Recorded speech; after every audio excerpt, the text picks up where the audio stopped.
Hello everyone, welcome back to my YouTube channel. आज की video में हम समझेंगे escape speed. Escape speed on Earth is defined as the minimum speed with which a body has to be projected vertically from the surface of the earth so that it just crosses the gravitation field of the earth and never returns on its own। ठीक है, अब समझते हैं escape speed होता क्या है। तो guys escape speed में क्या होता है, आपने एक ना बॉडी लेनी है। जैसे समझिए ये एक बॉडी है, ठीक है, मैंने इस बॉडी को ले लिया। आपको इस बॉडी को प्रोजेक्ट करना है वर्टिकली। वर्टिकली प्रोजेक्ट करने का मतलब होता है एकदम सीधा रखना है इस बॉडी को। जैसे अभी मैंने इसको रखा, ठीक है, आपको इसको एकदम प्रोजेक्ट करना है वर्टिकली, ठीक है। और एक मिनिमम स्पीड से उस बॉडी को क्या करना है, प्रोजेक्ट करना है अर्थ के सर्फेस से, ठीक है। तो अब होगा क्या, so that it just crosses the gravitation field of the earth and never returns on it own. हमने जस्ट उसे लेट करना है कि जो भी मतलब हमने बॉडी की थी, हमने उसे प्रोजेक्ट किया वर्टिकली, एक मिनिमम स्पीड से हमने उसे ऊपर की ओर प्रोजेक्ट करवाया, ठीक है। और उसने क्या किया, उस बॉडी ने हमारी जो ग्रेविटेशनल फील्ड है ना अर्थ की, उसको क्रॉस कर लिया, ठीक है। जस्ट उसने उसे क्रॉस कर लिया और वो अपने आप वो बॉडी वापस नहीं आती। That's called escape speed. जैसे एस्केप का मतलब क्या होता है, कोई भी चीज़ गायब हो जाए, तो वैसे एस्केप स्पीड भी है कि मतलब वो एक बॉडी हमने उसे प्रोजेक्ट किया वर्टिकली, ठीक है, और उसने क्या किया, उसने जस्ट ग्रेविटेशन फील्ड को क्रॉस कर लिया और वो अपने आप वापस नहीं आई। दैट्स कॉल्ड एस्केप स्पीड, ठीक है। अब इसे अच्छे से समझने के लिए हम एक छोटी सी डेरिवेशन करेंगे, ठीक है। तो सबसे पहले डायग्राम पे फोकस करते हैं कि डायग्राम में हमने क्या क्या किया है। देखिए, सबसे पहले हमने एक अर्थ कंसिडर की, ठीक है। अर्थ एक परफेक्ट मैंने स्फीयर ले लिया, ठीक है। यहाँ पे उसका जो सेंटर है वो मैंने ओ लेट कर लिया, ठीक है। अब हमने क्या करना है, इस अर्थ के सरफेस पे हमने एक बॉडी, ठीक है, हमने लिखा ना यहाँ पे to the surface of the Earth की एक बॉडी है, ठीक है। हमने एक बॉडी ली, हमने इस पॉइंट पे लेटेड पॉइंट नंबर पॉइंट ए, ठीक है, मैंने ए पॉइंट पे एक बॉडी ली जिसका मास हम क्या लेंगे, स्मॉल एम ले सकते हैं, ठीक है। ले लिया हमने उसे यहाँ से क्या किया, प्रोजेक्ट करवाया, ठीक है। अब हमने सपोज किया कि हाँ जी वो जो बॉडी थी वो एज अ पी पॉइंट तक आई। जैसे हमने अप्रोक्सीमेटली कुछ पॉइंट्स मान लिए कि हाँ इतने इतने पॉइंट तक आई, तो हमने एक पी पॉइंट लेट कर लिया, एक क्यू पॉइंट लेट कर लिया, एंड देन सो ऑन कि हमें नहीं पता कि वो बॉडी अब आगे कितनी स्पीड कवर कर रही है, ठीक है। हमने दो पॉइंट जस्ट लेट कर लिए, पी एंड क्यू, ठीक है। यही यहाँ पे मैंने लिखा है कि let Earth to be a perfect sphere of mass M, ठीक है। हमने अर्थ को एक परफेक्ट स्फीयर कंसिडर करना है जिसका मास हम एम लेंगे, ठीक है। रेडियस हमने आर ले ली विद सेंटर एट ओ, और उस जो अर्थ का जो सेंटर वो हमने ओ ले लिया, ठीक है। Now let a body of mass M placed on point A, ये रहा point A from the surface of the Earth, ठीक है। Now take 2 points P and Q at a distance, ठीक है। हमने यहाँ पे जो पी एंड क्यू पॉइंट्स ले रखे हैं ना, हमने इनके क्या किए, डिस्टेंस भी मार्क कर लिए। जैसे डिस्टेंस क्या लेट किया, पी से जैसे ओ से लेके पी तक जो डिस्टेंस है हमने उसे एक्स मान लिया, ठीक है। और जो पी से क्यू तक का डिस्टेंस है उसे हमने डी एक्स मान लिया। आप इस चीज़ को ऐसे समझ लेना कि जैसे हमने दोनों का जो डिस्टेंस है वो एक्स एक्स लेट किया, ठीक है। यहाँ पे जो डी है ना वो हमने क्यों किया, क्योंकि ये पी और क्यू का जो डिस्टेंस है ना बहुत छोटा है, ठीक है, इसलिए हमने यहाँ पे डी लेट कर दिया। और इससे क्या हुआ, इनमें थोड़ा चेंज भी आ गया, मतलब ये अलग अलग डिस्टेंसेस मार्क हो गए, ठीक है। अब आगे देखिए, अब आगे डेरिवेशन में क्या होगा, सबसे पहले gravitation force on the body at P is, सबसे पहले यहाँ थी बॉडी, ठीक है, ए पॉइंट पे थी। ए पॉइंट से बॉडी आगे की ओर गई, मतलब ऊपर की ओर गई, तो हमने वो पॉइंट क्या लेट किया, हमने ए पॉइंट लेट किया, राइट। तो सबसे पहले ए पॉइंट पे क्या लगेगी, ग्रेविटेशन फोर्स लगेगी, ठीक है। तो ग्रेविटेशन फोर्स का फॉर्मूला क्या होता है, फॉर्मूला होता है F is equal to G M M X square. यहाँ पे जो एक्स है वो हम वैसे क्या लेते रखते हैं फॉर्मूला में, आर रखते हैं, पर वो आर क्या रिप्रेजेंट करता है, वो डिस्टेंस को रिप्रेजेंट करता है। अब इसमें हमने डिस्टेंस क्या मान ली थी, हमने एक्स मानी थी ना, तो हमने यहाँ पे जो डिस्टेंस है वो एक्स स्क्वायर कर दी, ठीक है। अब आगे देखते हैं, ठीक है, यहाँ तक समझ आ गया, क्लियर यहाँ तक सबको।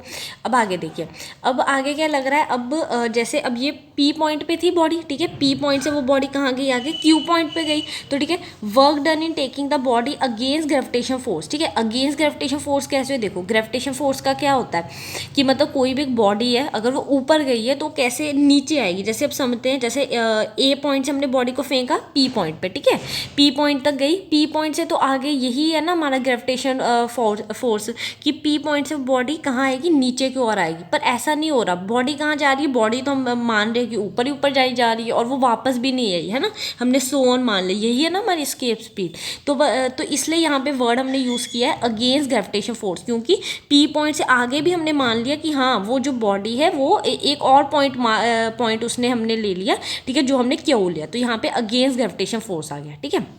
अब देखो, अब यहाँ पे वर्क डन का फॉर्मूला क्या होता है, work is equals to force into displacement, right. Displacement मान सकते हैं आप, डिस्टेंस मान सकते हैं, एप्रोक्सीमेटली सेम ही होता है, ठीक है। तो देखिए अब यहाँ पे सबसे पहले हमने ये फॉर्मूला ही लिखा है सेम, मैं आपको ये समझा देती हूँ साथ में।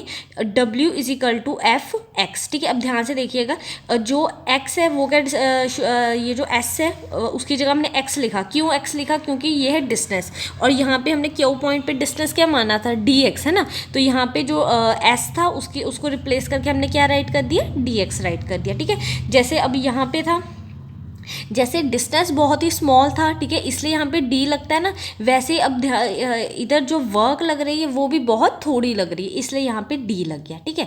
यहाँ तक आपको क्लियर हो गया सारा। अब देखिए, अब हमने ना ये जो एफ था, एफ की हमने एक वैल्यू निकाली ना अभी यहाँ पे, तो हम यहाँ पे क्या कर देंगे, उस वैल्यू को पुट कर देंगे। तो मैंने क्या किया अभी सेकेंड स्टेप में, मैंने क्या किया, सारे को वैसे ही रखा, इक्वेशन को मैंने एफ की वैल्यू इसमें पुट कर दी, ठीक है। नाउ अब हम आगे क्या करेंगे, जैसे इतना हमारा काम हो जाता है, हम हमारे पास कुछ और नहीं होता है इसको सॉल्व करने के लिए, तो यहाँ पे हम लेते हैं इंटीग्रेशंस, ठीक है। तो taking integration on both the sides. चलिए अब आगे देखिए गाइस, अब आगे हमने क्या किया, हमने इंटीग्रेशंस ले ली, ठीक है। सारा फॉर्मूला वैसे ही राइट किया, बस यहाँ पे क्या ले ली, इंटीग्रेशंस ले ली, ठीक है। अब जो इंटीग्रेशन होती है वो d से कट हो जाती है, ठीक है। तो यहाँ पे इंटीग्रेशन थी, ये इस d के साथ क्या होगी, कट होगी, यहाँ पे क्या जस्ट रह गया, यहाँ पे सिर्फ w रह गया। अब सेकंड स्टेप में हमने क्या किया, सेकंड स्टेप में यहाँ पे हम लेंगे लिमिट्स, ठीक है। अब लिमिट्स क्या ली जाएंगी, लिमिट ली जाएगी इन्फिनिटी और रेडियस, यहाँ पे जो r है वो डिस्टेंस को रिप्लेस करता है, ठीक है गाइस।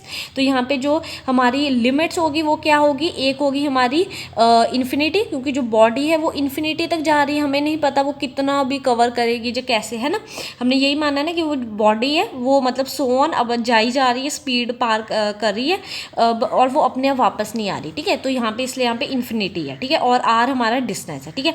अब अब क्या होता है, हमें ना इंटीग्रेशन से बाहर निकालना होता है, तो इसका एक जस्ट सीधा सा होता है कि जो भी इंटीग्रेशन के बहुत पास होता है ना, आपको उसको बाहर निकालना होता है, ठीक है। तो अब इसमें सबसे जो इंटीग्रेशन में सबसे क्लोज था वो कौन सा था, ये था क्लोज, ठीक है। तो GMM ये बाहर आ गया, बाकी सारा ऐसे ही रहा। अब देखो, अब यहाँ पे जो x2 था, x की पावर 2 थी, वो भी नीचे थी, ठीक है। जैसे ही हमने उसे ऊपर करेंगे तो उसकी जो पावर है पॉजिटिव से नेगेटिव हो जाएगी, ठीक है, तो हमने नेगेटिव कर दी, dx वैसे ही रहा। अब यहाँ पे सीधा हमने फॉर्मूला अप्लाई किया। फॉर्मूला क्या होता है, हमारा फॉर्मूला होता है पावर +1 एंड नीचे होता है पावर +1, ठीक है, ये होता है। तो हमने फॉर्मूला पुट किया, पावर क्या थी मेरे पास -2, तो मैंने यहाँ -2 और +1 और ये नीचे, और ये सारा हमें ब्रैकेट में बंद करके यहाँ पे लिमिट्स वैसे ही लगानी होती है, ठीक है। अब इसको आगे सॉल्व करेंगे तो यहाँ से क्या आया, x -1 और नीचे आया -1, और हमारी लिमिट्स वैसे ही चल रही हैं, ठीक है। अब आगे देखते हैं, अब आगे देखिए यहाँ पे अब इसको और सिंप्लीफाई करने के लिए हम क्या कर सकते हैं, ये जो -1 यहाँ पे है, मैं इधर क्रॉस मल्टीप्लाई करा दूँ, ठीक है, कोई चेंज नहीं आएगा मेरा इसमें, है ना, जैसी है वैसी रहेगी ये। तो यहाँ पे बस चेंज क्या आएगा, अब ये पॉजिटिव से नेगेटिव होगी, तो यहाँ पे आ गया -GMM, ठीक है। और ये जो x की पावर -1 थी, ठीक है, इसे मुझे पॉजिटिव बनाना, क्योंकि हम जो पावर्स होती हैं ना उनको नेगेटिव ज़्यादा रहने नहीं देते, हम पॉजिटिव बनाना प्रेफर करते हैं। तो इसको पॉजिटिव करना था, तो मैंने क्या किया, जस्ट उसका रेसिप्रोकल कर दिया, तो ये बन गया 1/x, और लिमिट्स वैसे ही चल रही थी, ठीक है। अब यहाँ पे क्या लगता है, यहाँ पे डायरेक्ट फॉर्मूला लगता है upper limit minus lower limit, ठीक है। तो यहाँ पे हमने अपर लिमिट क्या थी हमारी, इन्फिनिटी, और हमारी लोअर लिमिट क्या है, r मीन्स डिस्टेंस, तो यहाँ पे आ गया 1/∞ -1/∞ -1/r, r मीन्स डिस्टेंस, ठीक है। तो ये इतना हो गया। अब देखिए आगे क्या होगा, जो 1/∞ होती है ना वो किसके इक्वल होती है, वो 1 के इक्वल होती है, ठीक है, किसके इक्वल होती है, 1 के, और 1 - r ऐसे ही रहा। अब ये यहाँ से और आप सॉल्व करोगे तो ये 1/r ही आएगा। अब ये नेगेटिव साइन कट गया, बचा क्या, GMMR। अब ये सारा जो हमने निकाला अभी तक ये क्या था, ये था वर्क डन, ठीक है, ये हमने अभी तक सारा वर्क डन निकाला। तो ठीक है, ये जो वर्क डन है, this work done equals to kinetic energy of body, ये जितना भी हमने वर्क डन अभी तक फाइंड आउट किया, और वर्क डन हमारे पास क्या निकला है, वर्क डन निकला है GMM/r, ठीक है। ये किसके इक्वल आएगा, ये काइनेटिक एनर्जी के इक्वल है। काइनेटिक एनर्जी का फॉर्मूला क्या होता है, ½ mv²। अब यहाँ पे जो E है ना, यही है हमारी एस्केप स्पीड, ठीक है। इसके मतलब जो काइनेटिक एनर्जी का फॉर्मूला है ना, वही सेम एस्केप स्पीड का ही फॉर्मूला आ जाएगा। यहाँ पे हमने E डाल दिया, ये किसको रिप्रेजेंट कर रहा है, एस्केप स्पीड को, ठीक है। हमने लिखा है ये वर्क डन किसके इक्वल है, काइनेटिक एनर्जी। तो वर्क डन तो ये रहा मेरा, मैंने यहाँ पे वर्क डन लिखा, काइनेटिक एनर्जी से मैं इसको करवाऊंगी। देखते हैं कुछ कैंसिल हो रहा है, हाँ जी कैंसिल हो गया, M से M कैंसिल हो गया, बचा क्या यहाँ पे, बचा यहाँ पे ये जो 2 था, इस 2 को मैंने यहाँ पे क्रॉस मल्टीप्लाई करा दिया, तो ये यहाँ पे आ गया V²E 2GM/r, ठीक है। और सिंप्लीफाई करने के लिए क्या कर सकते हैं, इसका जो ये जो स्क्वायर था इसके ऊपर लगा दिया √, ये आ गया 2GM/r। This is our escape speed. I hope आप सबको अच्छे से क्लियर हो गया होगा। कोई भी प्रॉब्लम हो आप हमें कमेंट बॉक्स में दे सकते हैं। Thank you.